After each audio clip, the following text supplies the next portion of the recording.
So I started using this stuff here. Actually, it's been about a month that I have it running on my RTX 5080. That's in my main system. When you go to the official website, it gives you some information here. And if you go and try to download like an installation guide or anything like that, it brings you to this here. Okay, so not much to see there. Now, if you go on Reddit, again, Reddit, you see people like this fellow here. He has a how to do guide on installing this stuff.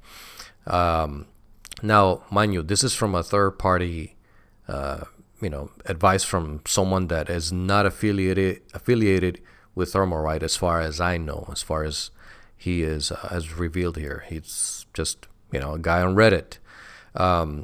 Now he is talking about when you add this stuff that it says, remember this product has a break-in period and should improve temperatures over time.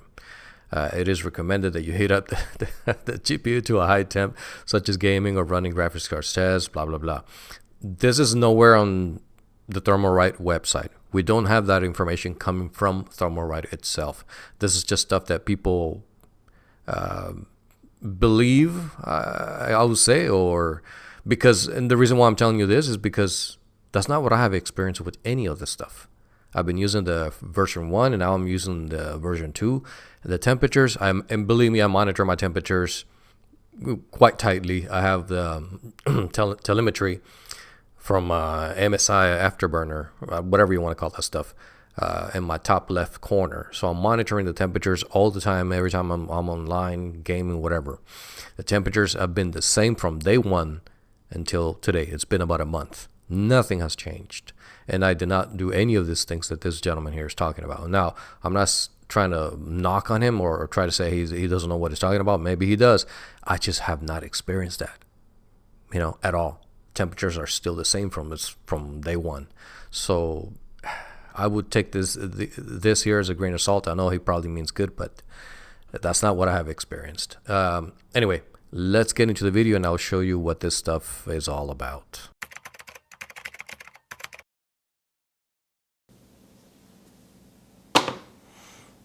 Okay, so let's get into this. Here's our package here. Again, there is no directions or anything indicating as to this having a break-in period or anything like that. As we've seen on the Thermalright website, there's no information there, at least that I can find. And I think this is all. This is all that comes with this stuff here. So these are the, I guess, instructions, and nothing about being put in the refrigerator or anything like that. That's just basic specs. Let's just look at this stuff. And by the way, you do get a alcohol cleaning wipe, and these are pretty good. They do a fairly decent job at getting the stuff off, that thermal paste off here. Yeah. Oh, this thing is kind of sticking out here. Let's crack this open. Okay, so here you have it. Your phase change material from Thermalright V2, Helios V2. We're going to be testing this stuff on my RTX 2070 graphics card, so we can do a fair comparison between this stuff and Duronaut and MX-6. So let's go ahead and take this apart, apply the Helios V2, and then see what the temperatures look like. But this time, the plan is to let this run for 1 hour. Yeah, 1 hour straight, running the fur ball, fur mark. So yeah, that should give us a pretty good idea what this stuff, how well it performs. Okay, enough mumbling. Let's get this thing taken apart and let's apply this stuff. Okay, so now that we remove all the screws, if you remember, last video that I made was testing the Max Tor thermal paste. So let's see what the spread looks like here. Okay, yeah, that was an even spread. As you can tell, that stuff is really on there. There's no pumping out or anything like that. Like, look at that. See what it looks like on the hit. Yeah, look at that. But anyway, yeah, this stuff looks like it did pretty well. So, yeah, all right. So let's clean this up and yeah, move on. And for this, I want to make sure that we get the stuff really cleaned up as the best that we can, so there's no cross contamination between the normal thermal paste and or the old thermal paste and this stuff, the Helios stuff, or Heilos, whatever Thermalright wants to call that. Okay, that's a pretty good cleanup on my book. All right, so let's go ahead and get this stuff put on here. We're gonna put it on the heatsink. I have not put this stuff in the refrigerator or anything like that. This is going straight. It's going straight onto the heatsink. Okay, so there you have it. Easy to peel off, but this stuff has always been the case. Trouble is putting it on. So let's see. How are we gonna do this? I think we'll go this. Yeah, we'll go this way, like this. And it's a bit difficult since I got you guys on a tripod there. Anyway, so there we go. Okay, I think that's pretty much in the center there. All right, let's see if it comes off as easy as it went on. Nope. And I think this is mostly my fault because this stuff right here is hanging on the edge, over the edge actually. So I'm gonna try and do this here. Let's see how well this goes. There we go. Okay, that actually came out pretty well, yeah, all things considered. And there you have it. Now the stuff is applied. Okay, let's put the card back together. Let it run for 1 hour and see how well this stuff performs. All right, fellas, so here we are. The card is running in the system.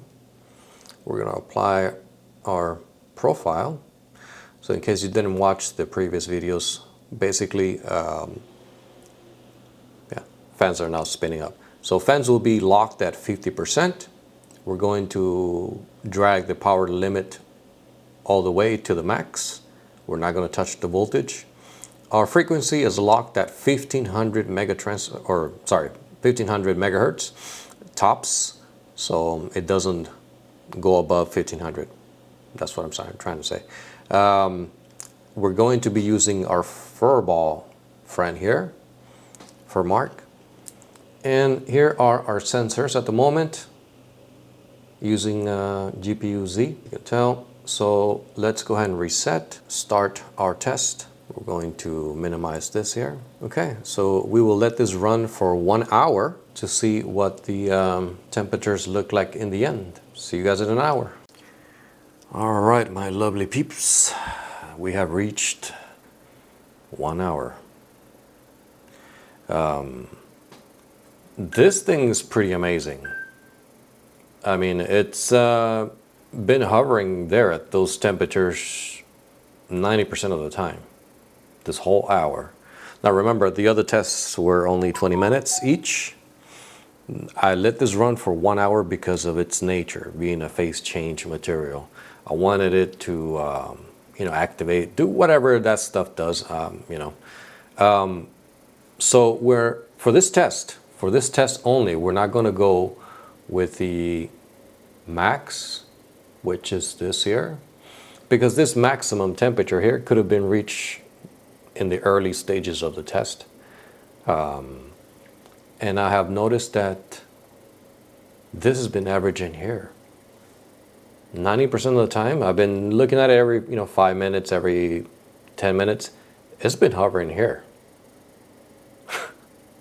So yeah, pretty amazing. This stuff is, man, I'm pretty impressed. So yeah, that's all I got for now, guys. Do I highly recommend this? Well, based on what I see here, yeah, of course. And well, yeah, that's all I got. If you guys liked the video, hit the thumbs up. If you didn't like the video for whatever reason, you know what to do. Subscribe to the channel for more content coming up. I'll see you guys in the next one. Take care. Bye-bye.